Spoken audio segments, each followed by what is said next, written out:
कभी कभी इंसान की सबसे बड़ी दुश्मन उसकी अपनी ख्वाहिशें होती है, और जब ये ख्वाहिशें प्यार के शक्ल में सामने आती है तो हर रिश्ता, हर फर्ज और हर भरोसा धुंधला पड़ जाता है। आज की दास्तान एक ऐसे ही रिश्ते की है जो मर्यादा की सीमा लांघ गया, जहां देवर भाभी के बीच पनपी नज़दीकियों ने एक मासूम पति की जान ले ली। दोस्तों, क्या था यह माजरा, कैसी थी ये घटना, बताऊंगा पूरी घटना विस्तार से। कहानी के अंत तक बने रहिएगा, वीडियो को पूरा वॉच कीजिएगा दोस्तों। नमस्कार दोस्तों, आप देख रहे हैं क्राइम केस स्टोरी, जहां हर केस एक सबक लेके आता है। चैनल पे नए हैं तो सब्सक्राइब जरूर करें और बेल आइकन दबाना ना भूलें। कमेंट में ज़रूर बताना कहानी कहां से देख रहे हैं और किस शहर से देख रहे हैं। 19 नवंबर की सुबह करीब 10 बजे राजू थाने पहुंचा। वह घबराया हुआ था। उसने थाना अध्यक्ष धर्मपाल सिंह से कहा, साहब, मेरे बड़े भाई वीरेंद्र की कल रात किसी ने हत्या कर दी। उसकी लाश खेत के पास नलकूप वाले कमरे में पड़ी है। यह सुनकर धर्मपाल सिंह सतर्क हो गए। उन्होंने राजू से कुछ ज़रूरी सवाल किए और फिर अपनी टीम के साथ घटनास्थल के लिए निकल पड़े। जाने से पहले उन्होंने सर्किल ऑफिसर राकेश सिंह को भी वारदात की जानकारी दे दी। राजू का गांव अनेसो थाने के करीब 7 किलोमीटर दूर था। पुलिस टीम को वहां पहुंचने में लगभग आधे घंटे का समय लगा। जब पुलिस वहां पहुंची तो नलकूप के पास भारी भीड़ जमा थी। थाना अध्यक्ष धर्मपाल सिंह ने भीड़ को हटाया और कमरे में दाखिल हुए। कमरे के अंदर चारपाई पर वीरेंद्र की लाश पड़ी थी। पास में उसकी पत्नी शांति जोर जोर से रो रही थी। वीरेंद्र की उम्र लगभग 35 साल के आसपास रही होगी। कुछ ही देर में सीओ राकेश सिंह भी मौके पे पहुंच गए। उन्होंने फॉरेंसिक टीम को भी बुला लिया और वहां से सारे जरूरी सबूत इकट्ठा करने लगे। राकेश सिंह ने पूरे घटनास्थल का बारीकी से मुआयना किया और आसपास के लोगों से पूछताछ शुरू की। राजू ने बताया, साहब, भैया रोज़ की तरह रात को खाना खाकर नलकूप की कोठरी में सोने गए थे। कभी कभी मैं भी वहीं सो जाता हूँ। सुबह करीब 8 बजे मैं उनके लिए नाश्ता लेके पहुँचा तो देखा कि भैया चारपाई पे पड़े हैं और उनकी सांसें नहीं चल रही, गला दबा हुआ लग रहा था। तभी मुझे समझ में आ गया कि किसी ने उनकी हत्या कर दी है। मैंने सबसे पहले भाभी को बताया, फिर गांव वालों को, और फिर सीधा थाने आ गया। सीओ राकेश सिंह ने पूछा, तुम्हारे भाई की किसी से दुश्मनी थी? राजू बोला, नहीं साहब, हमारा किसी से कोई झगड़ा नहीं था। कोई लेन देन या पैसे की बात? नहीं साहब, भैया कभी उधार नहीं लेते, अपनी कमाई से ही घर चलाते थे। हाँ, शराब पीते थे, लेकिन वो भी अपने ही पैसे से। उसके बाद पुलिस ने शांति से सवाल किए। शांति पहले तो ज़ोर ज़ोर से रोने लगी। कुछ देर बाद जब वो थोड़ा शांत हुई तो बोली, साहब, मेरे पति बिल्कुल ठीक थे, न किसी से लड़ाई, न किसी से किसी बात का टेंशन। रोज़ की तरह रात को 8 बजे खाना खाकर खेत पे सोने गए थे। सुबह देवर जी जब नाश्ता लेके गए तो उन्होंने बताया कि किसी ने मेरे पति को मार डाला। धर्मपाल सिंह ने पूछा, तुम्हें किसी पे शक है? शांति ने कहा, साहब, मुझे लगता है कि ये चोरों का काम हो सकता है। शायद रात में कोई नलकूप की मोटर चुराने आया हो और मेरे पति ने उन्हें देख लिया होगा और तभी उन्होंने मार दिया। सहार कस्बा एक शांत सीधा साधा इलाका, जहाँ की गलियों में अब भी वो पुराने पीपल के पेड़ छाँव में लोग चाय पीते मिल जाते हैं। वहीं रहता था राजकुमार, एक मेहनती किसान जिसकी आंखों का तारा थी उसकी इकलौती बेटी शांति। शांति सुंदर थी, सुलझी हुई थी और अपने सपनों में एक खुशहाल परिवार देखती थी। जब उसकी उम्र शादी लायक हुई तो राजकुमार ने उसका रिश्ता वीरेंद्र से तय करा दिया। अनेसो गांव का युवक जो अपने छोटे भाई राजू के साथ रहता था। माता पिता का साया सिर से उठ चुका था, लेकिन ज़मीन जायदाद अच्छी थी और ज़िंदगी की गाड़ी ठीक ठाक चल रही थी। शादी के बाद शुरुआत ठीक रही, मगर जैसे जैसे वक्त बीतता गया एक खामोश अधूरापन शांति के ज़िंदगी में घर करने लगा। 5 साल गुजर गए, लेकिन गोद सोनी रही। वो हर महीने उम्मीद पालती, हर महीने टूटी हुई लौटती।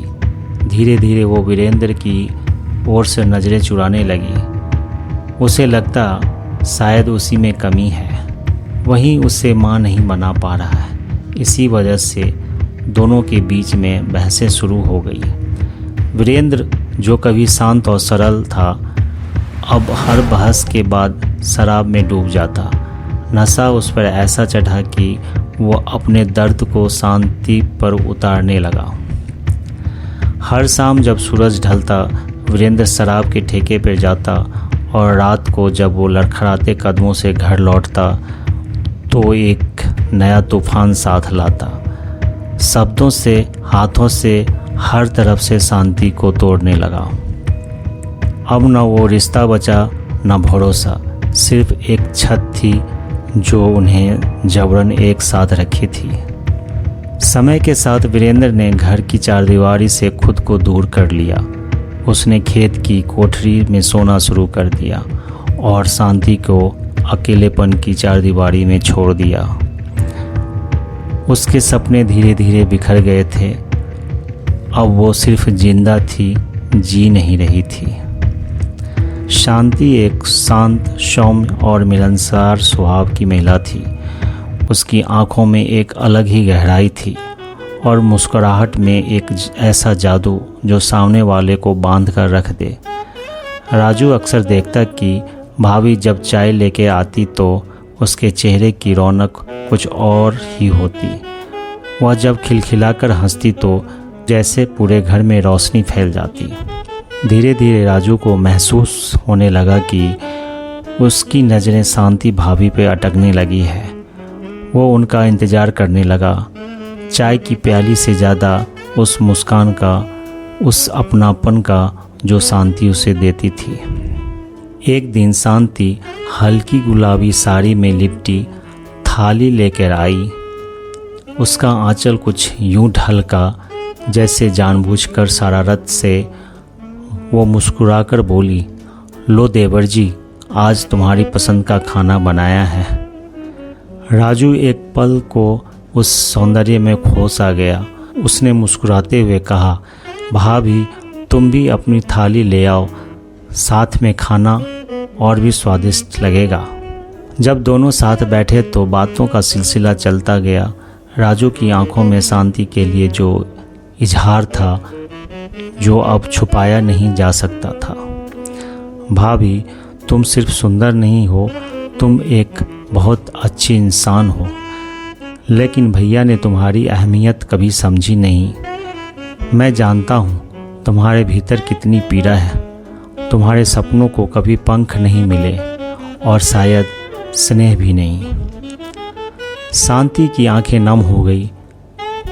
ये वो दर्द था जिसे वो सालों से अपने भीतर दबाए बैठी थी। उसके जीवन में प्यार नाम का कुछ नहीं बचा था, सिर्फ जिम्मेदारी का बोझ और अधूरी इच्छाएं थी।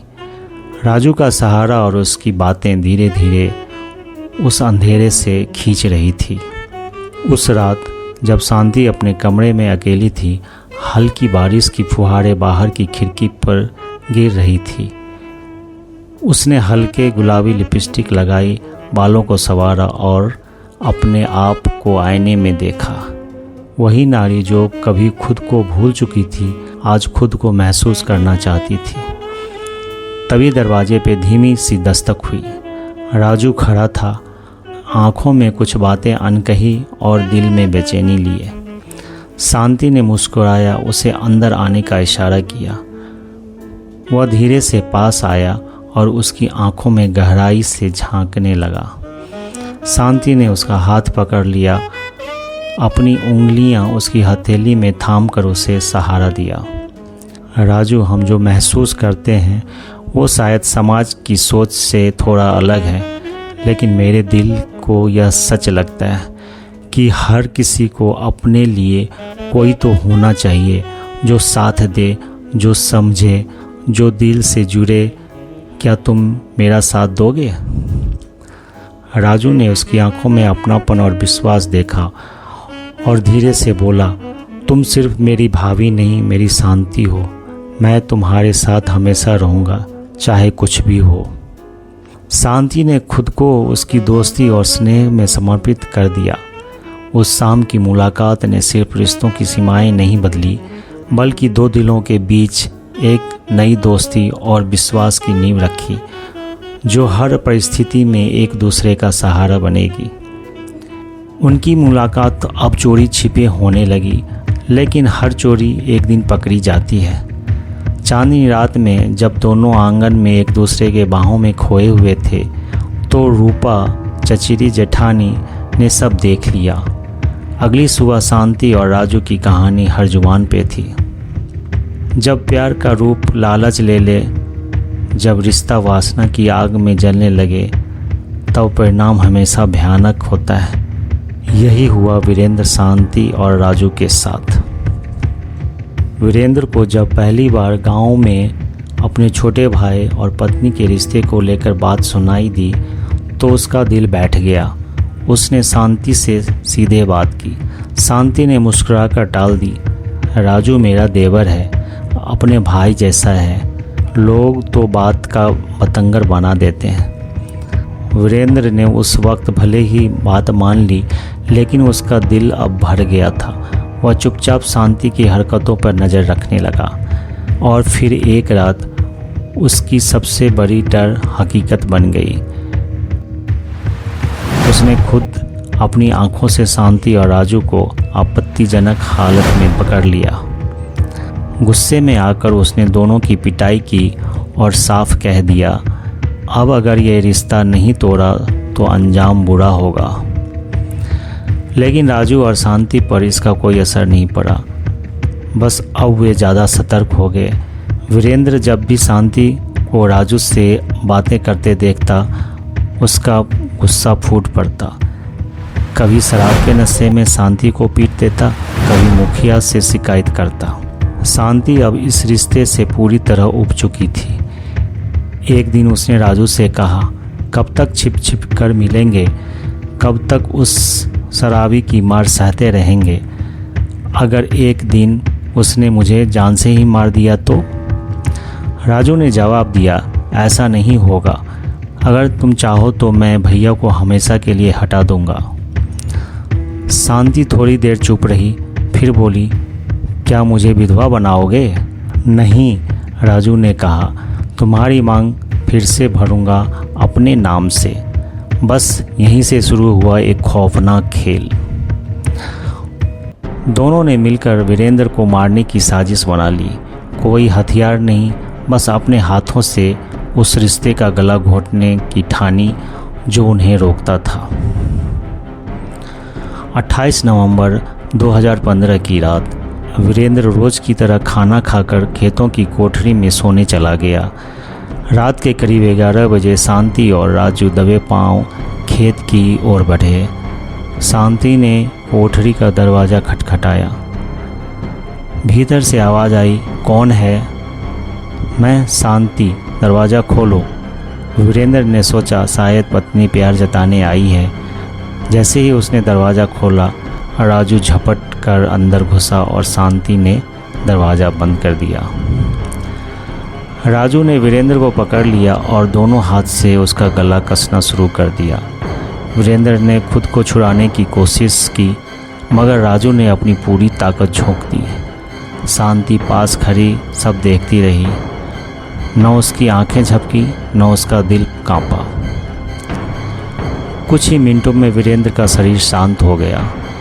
वो रिश्ता जो खून से जुड़ा था अब मिट्टी में मिल चुका था। राजू ने वीरेंद्र की नब्ज टटोली, कोई हरकत नहीं थी। फिर उसने चारपाई पर वीरेंद्र के शव को इस तरह लिटा दिया जैसे वह सो रहा हो। उसके बाद दोनों घर लौट आए बिना किसी घबराहट के। गांव की रात अब भी खामोश थी, लेकिन एक घर में इंसानियत की लाश पड़ी थी।